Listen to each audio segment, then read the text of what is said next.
All right, everybody, welcome to this week's Web3by3. This is March 1st here in the States, at least. This is the It is here too. I'm teasing you. This is your weekly insights into the business developments of Web3, right? So this week's episode, the rebranding of Web3. There's a couple things going on here. We're seeing some new terminology. We'll share it all with you. And also, for those who haven't noticed, it's increasingly creeping. The corporate element is starting to come into Web3 a bit. We'll explore that. So we're going to jump into story number one. This is coming off of Decrypt. And this is, and I'm joined by my co-hosts, Michelle Peterson-Clark, Content Marketing Queen. Hey, everyone. And Mike Neubauer, your ops guy. Happy March 1st. Story number one. David's Day. Is it really? Yeah. Daffodils. We have to remember this, Mike. Story number one out of Decrypt. Don't call it crypto. How some blockchain and NFT projects are rebranding.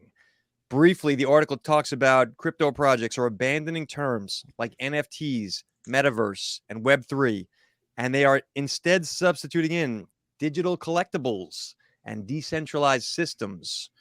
For thoughts on this, we turn to our content marketing queen, Michelle. What do you think about this potential rebranding, renaming of a lot of the aspects of the Web3 space?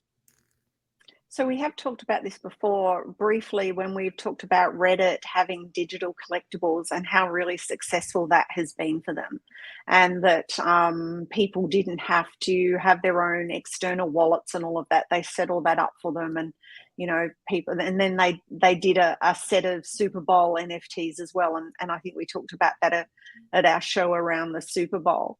I was listening to the NFT 365 podcast today from last week, I think it was, or earlier this week. And Fanzo had a guest on who said that, he's been starting to say to people, it's just the next stage of the internet rather than calling it anything at all. Obviously, we think Web3 is okay because our podcast is Web3by3. And I think that ultimately people will understand the iterations. I agree, though, with the article that, crypto, the words cryptos, because of FTX, has got a pretty bad name currently. At NFT London, when I was on one of the panel that I was on, I said at that event that I do not think in 3 to 5 years' time they will be called NFTs. I don't know what they will be called yet, but I'm pretty convinced that they will not be NFTs. Mike, what do you think about this change of nomenclature? That's one of my favorite words. What are my thoughts? Well, if it's a marketing strategy and the whole point is to rebrand it away from a lot of these black eyes and a lot of these negative connotations that come with the words, for a little bit, I guess I'm not against it. If it helps get people into the space a little bit more comfortable. I guess, somehow I was trying to figure out how a Carlin joke fits in here, right? I mean, if always. I mean, check around your immediate seating area. It's a goddamn seat. Like, can we just call it what it is? And hang on, does mine have a raffle prize under it? Should I look? Don't pull the tab. It's cautionary to me to an extent because, you have, when you start changing the language and you start changing the way that you define things, like the true meaning behind it is kind of skewed at the same time.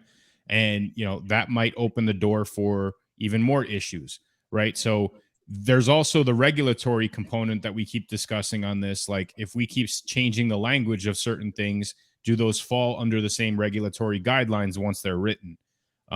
These are all things to consider here. Again, if it's just, scary terms, scary words, and we're just trying to get people into the space, I'm not against it. So I got a couple thoughts here. On the one side, you guys remember HTML, right? That's what that tech was called in the beginning, and then it became websites. So we need to have a new name for NFTs. I agree with that. Web3 is definitely going to have a renaming. On the other hand, there were terms like web blogs that stuck around. We still use that term blogging, and like that's a ridiculous term. Doesn't mean anything.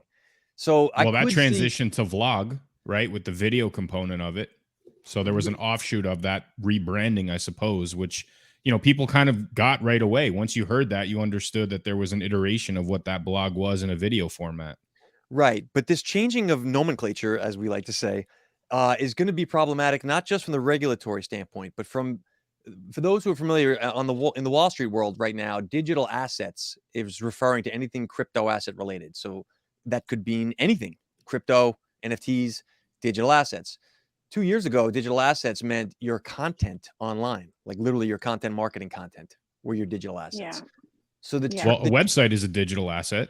Yes. And so is an NFT. Correct. So this is a problem. Well, again, it's a matter of finding that common language that we can sort of all agree to and then stick with it. If we keep bouncing around back and forth, we're going to keep running into these question marks and hurdles on where these things kind of end up. But we'll see. I like the term digital collectibles, right? And decentralized systems, obviously DeFi is all over that. The problem with digital collectibles is they're not always too long. It's too long, but like, is a Bitcoin a digital collectible? Could be. But the other thing too is, though, like, is everything you get as an NFT? Let's say, for example, that Ticketmaster go to only NFTs for tickets and they don't have anything else, let's say. Is every single ticket I get for the whatever down the road that I happen to have got the ticket for, is that going to be a collectible? Well, no. Will some of them be? Yes. But if I buy that ticket, I get the NFT, and then I don't ever use it again, they never drop me anything with it again, they don't have any utility with it, is that a collectible? Well, I don't 100%. think so. 100%. I totally disagree with you. And again, I don't know if I told this story on this podcast before, but my dad used to work for the New York Rangers, and he used to collect ticket stubs, right, from all the old games he went to. Now, who really cares about a game against, the Hartford Whalers on February 6th of 1987? The whale. One dude bought the whole shoebox of them, like whole shoebox of ticket stubs, just for its collectability. Yeah. And that component, I mean, he sold that shoebox for like 10 grand. I mean, he couldn't do anything with it anymore. The team didn't even exist anymore. But that in and of it, that is okay, I'm going to use the Web3 term here. This is proof of attendance, right? That's that protocol back. You're not helping our cause here, Mike. Yes, but I get that, because that, sporting stuff, I think, is very different to going to a morning tea, like I would say down here in my local village. Like but that. Would you buy that on not, Ticketmaster? You brought up Ticketmaster. I'm just saying, I went to an event in Oxford last night and it was on Eventbrite. Okay. It's a proof of attendance, right? It's a ticket stub. That's essentially what it is. It's your receipt. If they then sent me a POAP kind of thing, or an NFT that got me 10% off the next book that the author was to release, maybe yes, but that's it. Like, that ticket's gone. It's never going to be useful again. I'm going to move us on in a moment, but I have to take a moment to, number one, thank Jim for the comments. Jim McLeod's in the comments, as always. We appreciate it, Jim. With the brass bonanza, which, Michelle, you won't know this, but this is a reference to the hockey conversation that Mike has brought up. This is a defunct hockey team in the NHL out of Connecticut that hasn't been around. Jim, you may know this. Mike, when did that team go out of business? They moved out. When is it? Yeah, the Whalers. I mean, it must have been in the 90s. They moved to Carolina. Right. So it's been a while. But anyway, so the real hockey fans still celebrate this team. You can still get jerseys, ticket stubs, to your point, Mike. Proof of attendance is a real thing. I just think they'll call it something other than a POAP.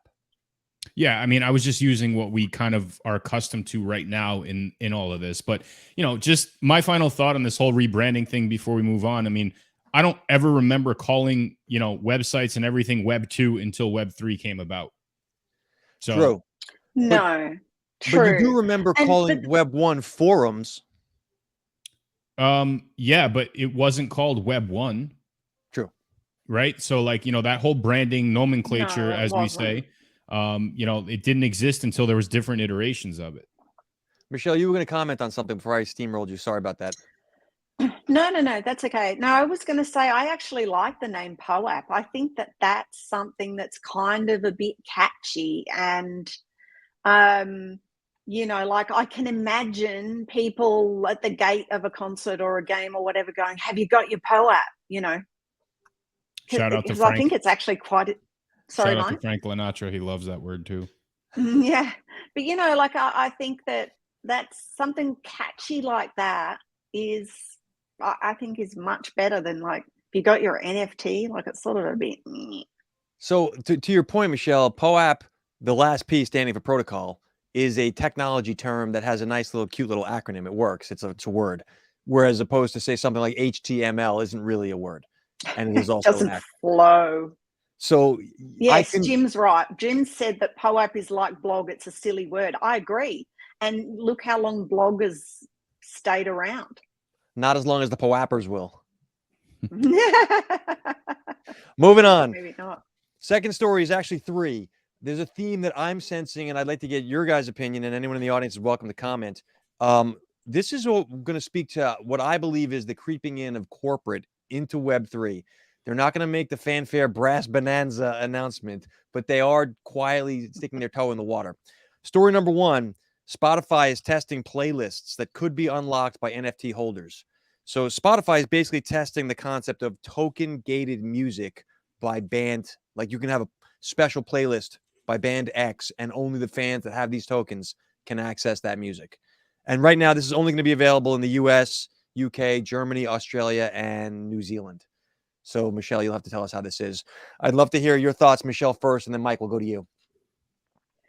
So I think that it is a great thing, and I think it's fantastic for artists particularly, because can you imagine now that they can provide their raving fans, people who listen to their music, people who buy their music with extra stuff, whether it be dropping them an NFT of them saying hi, this is what I've got coming up, communicating with people, a newsletter, come to a certain event, or I'm playing at the XYZ pub in 1 hour, first 100 people show up, get in for free, that kind of stuff.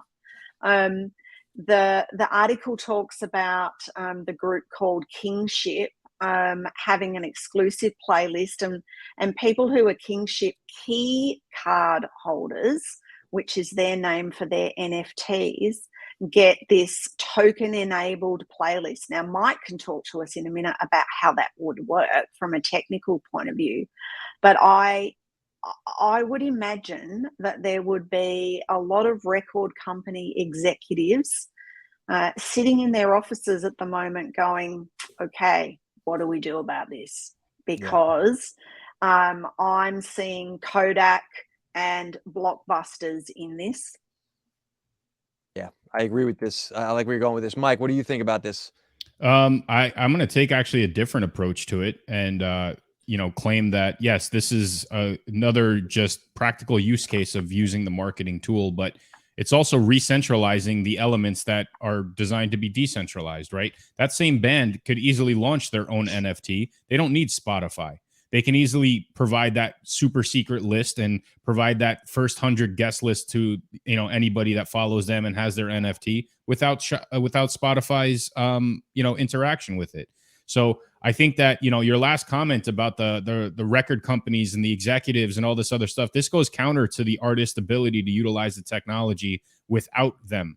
And I think that's an important factor that they liked about this technology.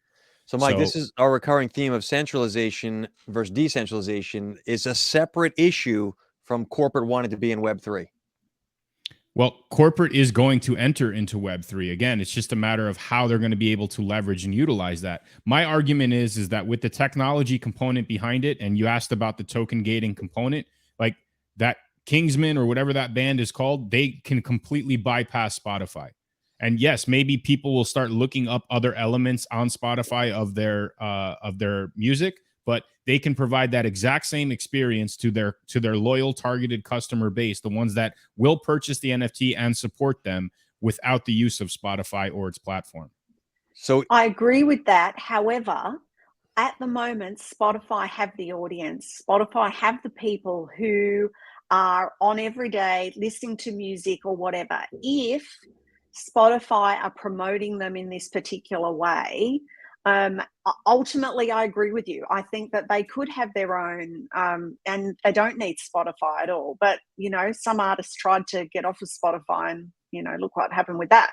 But I think as a tester, as a, you know, put your feet into the water to test how, you know, warm or cold it is, I think that it's a fantastic thing.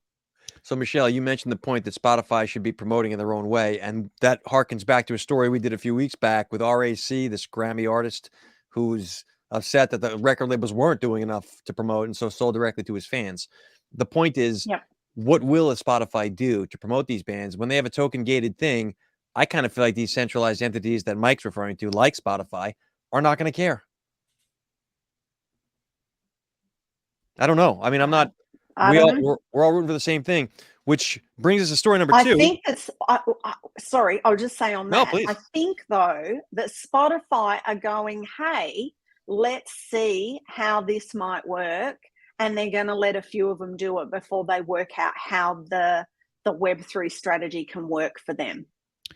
I applaud. Look, don't misconstrue my comments, because I applaud their efforts into utilizing it as a marketing tool. I think that they should do it in-house instead of utilizing the artist, though. And I think that if there's a cross-promotional or a collaboration effort that goes with the artist, that's a different discussion. But to, you know, launch it on that platform and create, you know, some sort of an in-house structure that, you know, they're trying to push using the artist, I think we're kind of reverting back to the exact same issues on why the technology was developed in the first place.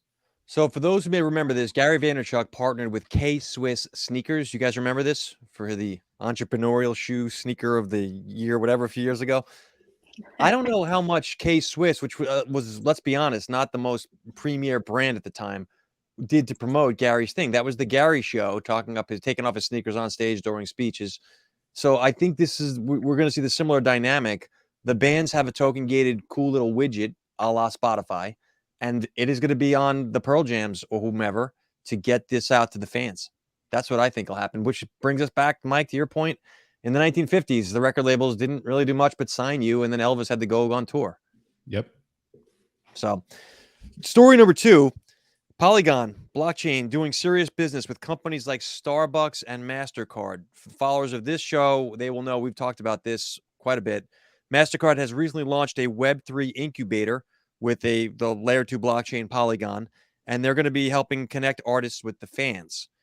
And separate from that, a few weeks back, Starbucks introduced their Odyssey program, which is essentially you can earn NFTs to access exclusive events and merch that is coffee related.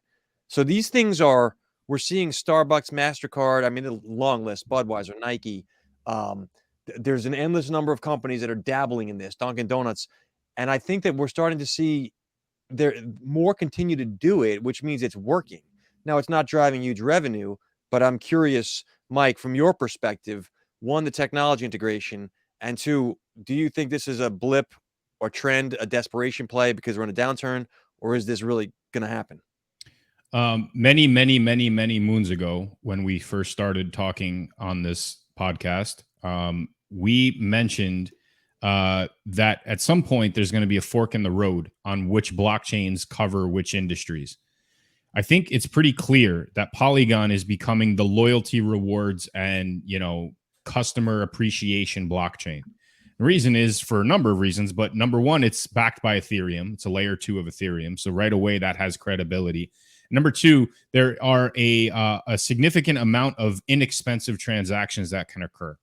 Now, what my hope is, if this continues to evolve the way that we're seeing it with these massive organizations dipping their toes into this blockchain, I hope that we see an easier bridging process for people to link their existing wallets with Matic versus the way that the bridging process works now, because that is a big turnoff in the way that those elements could be sold as either collections or in that Web3 world where you can trade those assets back and forth. Mike, forgive me. Can you give us a 5-second, 3-year-old overview for the Matic versus the onboarding that you want to see versus what it is now? So traditionally, people are, accustomed to, I guess, the top tier digital wallets, exchanges, different elements that get you into this crypto Web3 universe, right? So MetaMask, for example, that's a premise of Ethereum, right? So when you purchase Matic, for example, on your exchange and you transfer that into your digital wallet on your MetaMask, you still have to go through a bridging process that allows that Matic to get released from the Ethereum blockchain. So basically, I always explain it in the sense that imagine Ethereum is a massive highway. Polygon is the service road, right? So you have to somehow get off of the Ethereum highway into the service road, and that ramp is the bridging process. You can't just enter the service road without getting on the highway first, basically. So that is still a barrier to entry. And I'm hoping that with these companies who have a tremendous marketing budget behind them, they can come in and they can help develop better solutions that help that bridging process. Michelle, what are your thoughts on this? Interestingly, about 12 months ago, maybe a bit less, Polygon was really a very slow blockchain. So people who were minting NFTs on Polygon on marketplaces that had Polygon at that time, it could take several hours sometimes for the NFTs to mint. So, Mike, what do you know about do you know anything about if they've addressed that kind of stuff? I mean, given everything that's going on, and this article doesn't say anything about that, so I'm wondering whether that's a problem they've solved or not. Well, they've solved it in other layer twos, right? So Arbitrum, Right. Optimism, these are extremely fast blockchains. And they're still layer two. They're very inexpensive. They're all based on the Ethereum network. But again, this is the fork in the road that I referenced earlier, right? Each of these various blockchains are ultimately going to be responsible for different purposes. And I think once we start defining that, we're going to start funneling the specific user based around what they need, right? Like I mean, people could go there, but I don't go to Amazon to buy tires for my car, right? Like I know that I know my limits with what I want from Amazon. So people are going to show up to Polygon blockchain and interact with that blockchain for specific purposes. I think you make a great point, Mike, and you've been banging that drum for a long while that we're going to see this specialization of the blockchains. We even talked about trading blocks for neighborhoods. I think that you're right. I'm quoting you right now. Polygon is the loyalty, rewards, customer appreciation blockchain. That's fantastic. There's a whole article to be written on that. And I think that we'll continue to see blockchains that attract certain types. Like the gaming world loves Ethereum, clearly. Yep. And so certain things will fit certain things because of the personalities of the people that use those things. This has got to do with the human side of it now. But yeah, I agree with everything you said, which is weird. Well, I'm glad we agree on it being weird. Hang on. But to your point, though, go ahead. No, I was just going to add another component to it. It's also pretty easy for, even in the process of the bridge out now, people have the ability to get into the Polygon blockchain very inexpensive using Web2 solutions, right? So, for example, if Starbucks had all of these things on Poly and, they told their user, hey, if you want to trade anything on your tokens or whatever, send us $5 and we'll send you Matic, right? It's not difficult to do that, right? So because of its inexpensiveness, because the transaction fees or the gas fees are very inexpensive, you can take Web2 transactions and translate them into just, I guess, Matic or this crypto token that allows you to make the transactions of the reward tokens associated there. To your point, Mike, about the on-ramps have to be smoothed out. You want an easier process to get from the superhighway to the service road, as you put it. That takes us to story 3, which I really think opens the door for that. Google Cloud becoming a validator on Tezos network. So basically, Google's corporate customers will soon be able to build Web3 applications in the Google Cloud. Right? Google is integrating the Tezos blockchain, which they've done this already with Ethereum and Solana.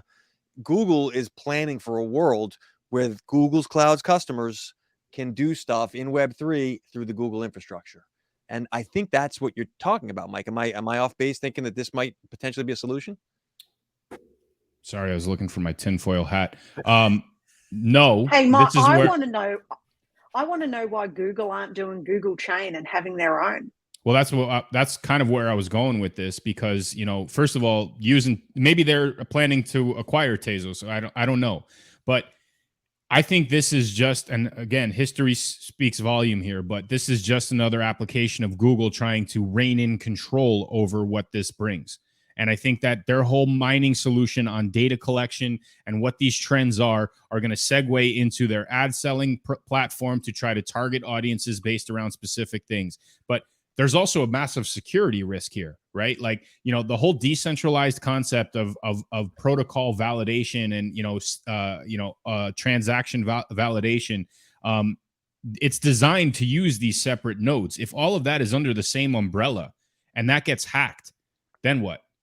Then you're going to have either transactions being approved that shouldn't be, or transactions being not approved that should be, and therefore creating a long list of transactions pending. That's going to increase. I'm just going to go there. I don't think this is about hacking so much as controlling.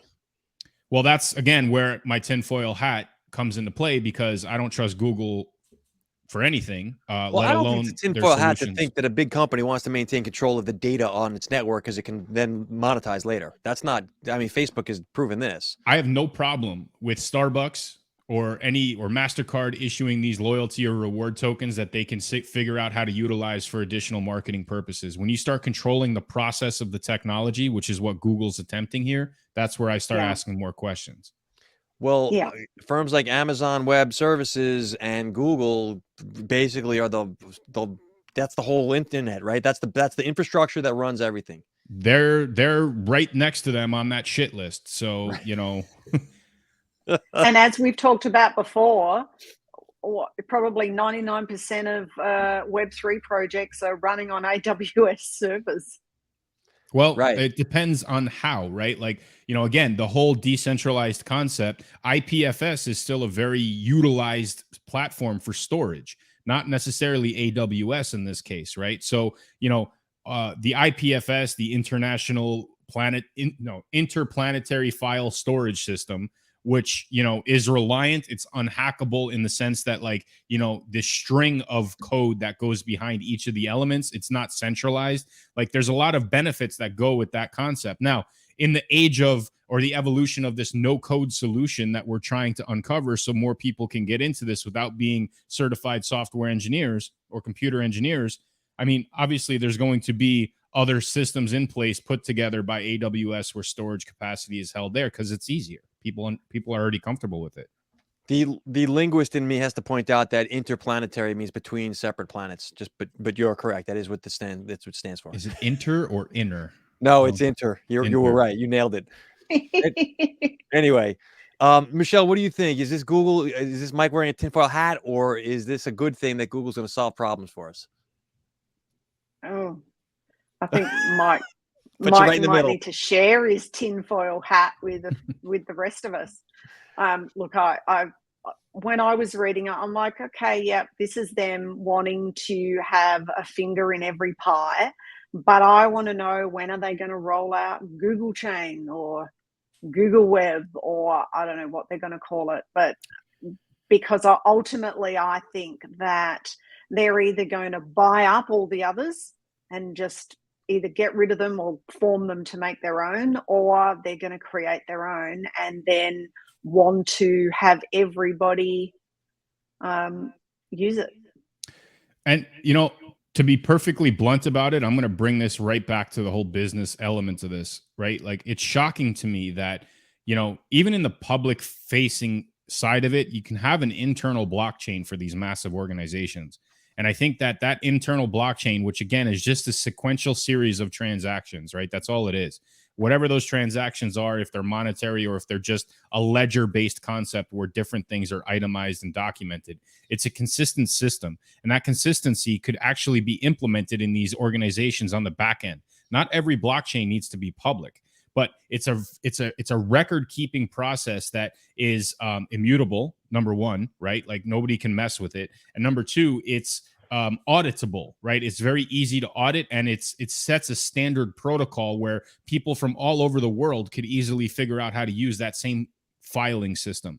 So it's shocking to me. Yes, Google chain, let that be the front end of it, but there could also be this back end element, which is a complementary service road to that massive highway. It's shocking to me that they haven't explored building that, but that is going to come.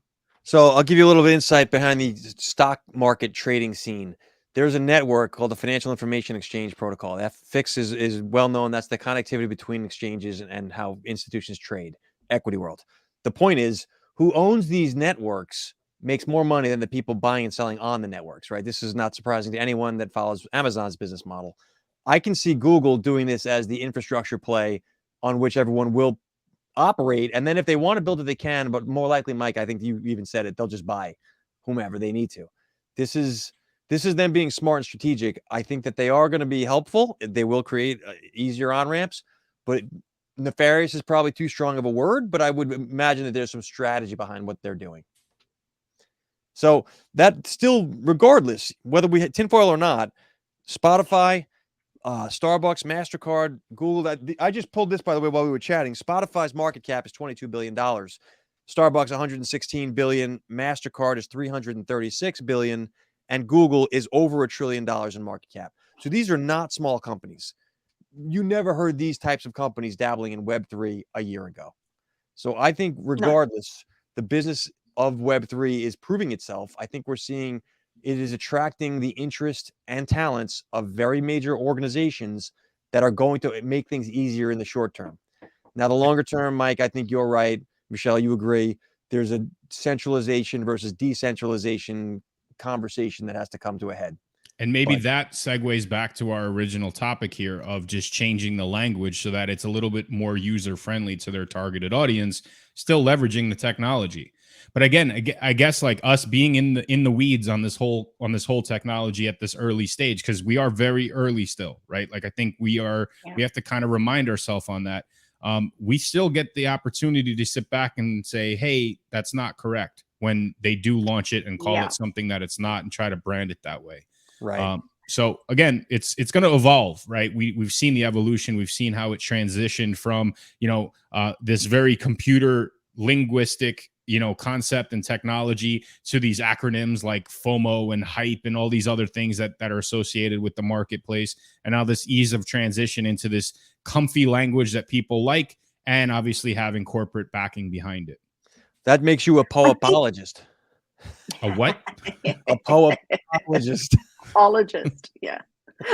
I think the other thing too is that this is because, as Mike said, we are very early days. And I think that this is a little bit, if we want to bring it to a sports analogy, where we have set plays of, whether it be football or hockey or soccer or whatever, we have set plays that we do, but not always do the set plays work. So we might have a rotation of them, or we might have some against certain teams that we know do work, and etc.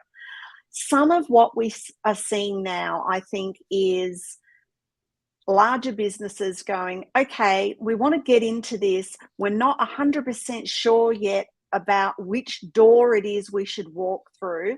Let's have a bit of a play and see what sticks and what doesn't. Throw 10 things against the wall in terms of business ideas, one of them will stick. That means the other 9 fall off. So I kind of think that a lot of these larger businesses who are putting in money to, whether it be the Spotify NFT things, or whether it be, tickets on, POAPs or whatever, those businesses are picking a few things that they're trying out to see if it's good, if it works, do people like it, does it fit with their corporate mold or their idea of where their business is going. I'm not 100% sure that Starbucks Odyssey program is going to be where you end up with a loyalty program for them. Right. But this is how they've started it. And I think that that's the same with all of these other ones that we've been talking about. I'm going to back you on this one, Michelle, because for those who aren't familiar, Google runs a 20% rule, whatever it is. They encourage employees in-house to spend one day a week working on an unrelated passion project just to spur innovation. So this is where they want their internal employees to help spark new ideas for products, etc. So Google is that type of a company culturally to just throw spaghetti at the wall, see what sticks.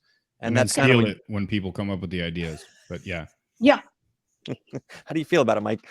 And I know that Jim, by the way, has another comment in here that the Web3 groups within these big companies are finally getting the ears of the top executives. Jim, I agree with you.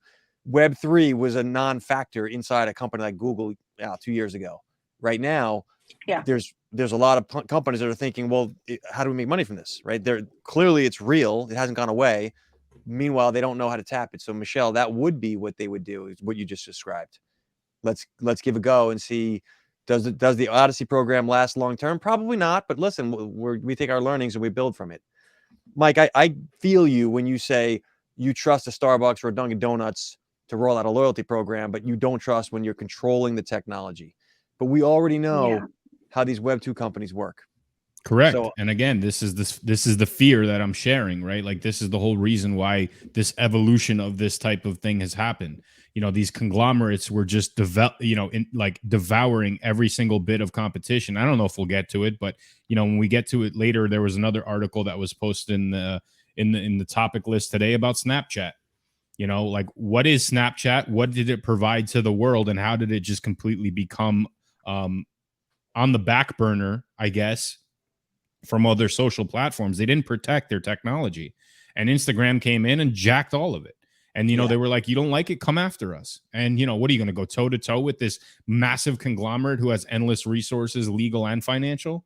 That's how big business works. I understand that, but this is my point on why we don't trust them, right? This is why I hear the word Google and control, and I'm going to be the one that's going to be validating transactions on chain for this. Like, this is language that scares me. Right. So to your point, we're going to dive into that. I'm sorry, Michelle, did you want to have a comment before I take us into the Snapchat story? I was just going to say that I'm seeing this loyalty staff on Polygon as early frequent flyer programs for airlines, if you think about it. Very much agree with you. It's again, we say it all the time. It's like, it's what it could be. It's a marketing strategy and a collaboration effort. And I think that over time, you're going to see, like, hey, if you have a MasterCard and you buy a MasterCard with, you know, at Starbucks, you'll get double the points, right? Like, you know, these are real possible collaborations that will arise from that. So two things. One, Snapchat, for those who don't know, there's a story out of The Verge. Snapchat's releasing its own AI chatbot, which will be powered by ChatGPT. This is basically going to be OpenAI's integration that you, through Snapchat, for $3.99 a month, you can have your My AI, which is essentially, it will give you content and you can ask it questions, but it's going to be very limited. It will not include swearing, explicit language, opinions about politics. There's things that it just will not give you. So this goes back to, Mike, your point about the control of the data and the fact that someone somewhere has a finger on what goes through these things, the technology control, as you pointed out. I think that this is going to become more and more of a conversation. I do consider AI a piece of Web3. We talked about this before hopping on the call here on the podcast. The three of us were discussing there's tools that help encourage the development of Web3 and the company's on-ramps into it, and AI is one of them. So there's a story here from, well, I won't quote the source on purpose, but folks are now using AI to unleash the power and transform your marketing.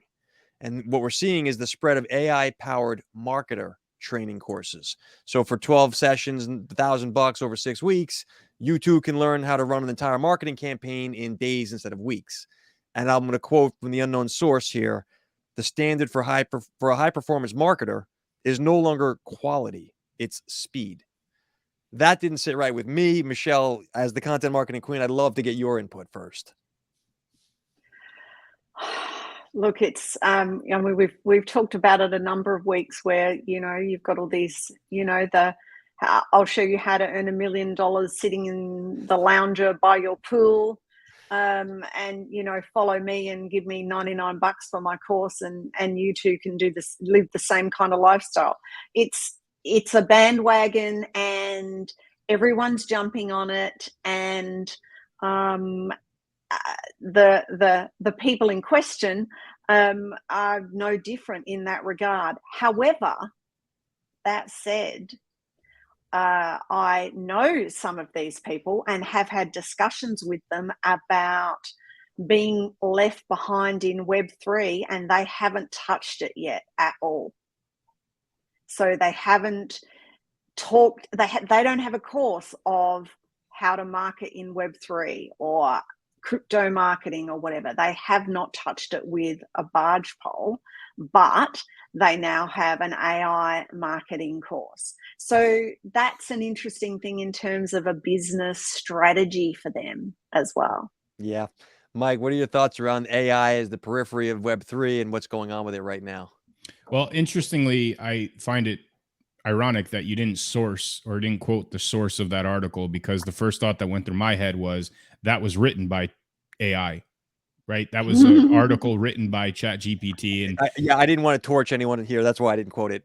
Yeah. So again, like, we're going to have to try and train ourselves to decipher what is generated content by this technology and what still has its human touch as part of the author behind that piece.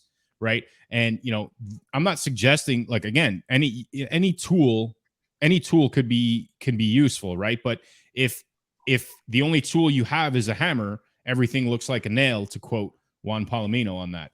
But the idea behind AI, again, is there's still so much invested in the back end to not have those, like you mentioned that. Let's stick to the Snapchat thing. First and foremost, anybody who's paying for Snapchat $3.99 for this type of tool is an idiot. Right. Number one, it's an AI, it's just simply an API integration. Right. So it doesn't cost them anything to do. And at the end of the day, they're there promoting ChatGPT, which you can, hey, take my window of Snapchat off, open up a browser of ChatGPT and ask it the same questions, and then just copy and paste that response into your Snapchat. And if you want to spend $3.99 for that service and do it all in one place, go for it. But they're bleeding users left, right, and center. And, if this sounds to me, it's just like, hey, we're going to capitalize on this little buzzword by implementing an API into our software. So Snapchat has 363, I think, million users, if you go by their data. And they are not very profitable for that type of user base. So Snapchat, I think, is still kind of floundering a bit and looking for their place in the circle of life. I will tell you, my kids are in high school, and that's the number one platform for 16 and under. That being said, I think that there's more than TikTok. Well, yeah, good point. I stand corrected. But my point is until TikTok came along. Right. My point isn't to debate platform usage. It's that I wouldn't have thought Snapchat would even be relevant anymore, but it still has a footing in the younger generation. So there are still MySpace profiles. Not 363 million though, Mike. One of the biggest. That's their data. That could just be accounts that are created. Right. Michelle, go ahead. One of the biggest things that my kids and, kids that I know that do use Snapchat is the streak thing. People go into Snapchat every day because they want to keep their streak going with someone else. And so that's kind of a little bit like when you do, your Fitbit or your Apple Watch when you go for a walk and you want to close your rings. Keeping the streak going in that is part of the fascination or the draw of going into it every day. And whether you want to go in to do the streak with that one person and then you go out of it, I mean, I don't actually even know how Snapchat make their money, to be honest. But that's the problem. Two things, Michelle. One, you're right about the streak. I can attest to that from my kids. But two, also, how many snaps do you have? Right? The total number of snaps you sent is a representation of your social circle and the number of friends you have, quote unquote. So there's a lot of competition among the kids in using the thing. But Evan's not making any money off of that. Well, they also monetize the same way that all these other platforms did in advertising, right? They would set up geofencing, for example. So like if you wanted to sponsor the Snapchat filter at a concert, they would geofence the area around the concert, and anybody who's snapping will have that filter available to use. It was a model that was, I guess, intriguing enough, but again, it got devoured by Instagram. The problem is the ability to pay for things in that user set is very small, right? If your average Facebook user is 50 or maybe 100, they've got money. At 12 and 14, well, they got to be 13 to use it officially. They don't have a whole lot of expendable income. Yeah, no. Anyway, all right. And so, just as a quick aside, the AI marketing course, 200 places at $9.95. That's a cool $199,000 they made, and it's sold out. There's now a wait list. So for those who follow Ship 30 by 30, Dickie Bush, Nicholas Cole, they're online digital writers. I like their stuff, so that's a plug. But the point is, they did a course recently on how to use ChatGPT as to become a digital writer. Like in your online writings, if I'm going to write every day on Twitter or LinkedIn, and I want to develop a fan base, this is very similar to the content entrepreneur. How do I use this tool? How do I incorporate it in a workflow? And they shared their numbers. I forgot what it was, but they had something like 150 people sign up for $100 or somewhere around there in a matter of hours. So there's a lot of money to be made teaching people, quote unquote, whether you know what you're talking about or not, about ChatGPT and AI marketing and all that other stuff that folks, there's nowhere to go to learn these things. And ClickFunnels had a nice little run too. Right. Yeah. This is Ty Lopez here in my garage. I totally agree with you, Mike. This is the new version of I'll teach you to be rich. Yeah, but it's not a sustainable model. This bright, shiny object syndrome, isn't it? Like it's Right. like, no, don't look over there anymore. Look over here now. And over here is, Chat GPT. So, okay, let's use the same, I guess, comparison that we've used on NFT projects, right? This fear of missing out. I'm going to get on this wait list. No, I want it now. So I'm going to pay for it now. I'm going to stay ahead of that curve, even if it's garbage, right? Like this is Chat GPT. You put in a prompt here. Like this is, I guarantee you, these are elements of that type of course. So there is a legitimate conversation around prompt engineering and the way you use the thing. Like if I'm better at prompting it, I'm going to get better output. I don't disagree. And again, if this is a true learned technology, it will learn based around my input and provide me those same results over time. Right. So I'm going to comment here. My husband's an engineer. And I said to him the other day, I said, hey, do you want to become a prompt engineer? And his comment was, what the bloody hell is that? I want to address a comment from our buddy Jim here. We're talking about the AI generated content earlier. Jim commented that it will be harder for marketers to cut through the glut of low effort, low value content. I actually think this is not about the marketers cutting through anything. Marketers are going to do what marketers are going to do, which is just crank out endless amounts of crap. It's up to the customers and people that use these platforms to decide was there value in that content. And I think that, Jim, I agree with you. Ultimately, we're about to see an overwhelming amount of crap content. It's already started. And I'm going to point out the SEO folks are going to be the ones that really abuse the crap out of this.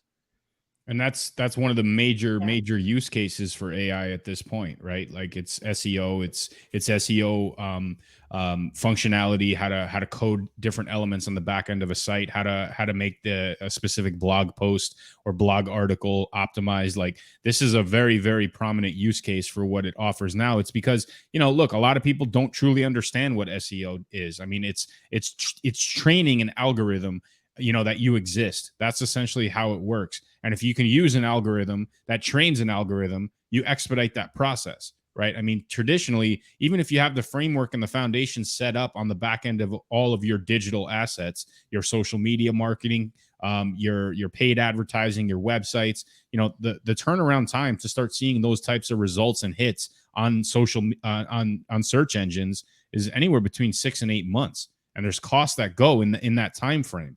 So if you can expedite that process by using an integrated technology that has I guess an inside track on communicating that message to the main search engine algorithms, that's a great use case for it.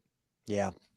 I'm going to come around for some final thoughts. I'll summarize for us and we'll get some input from everyone here before we close out. I wanted to just say first, nothing in this conversation constitutes investment advice. These are just three folks talking business so that you can learn as we learn. But this is not meant to be financially directed information. Do your own research.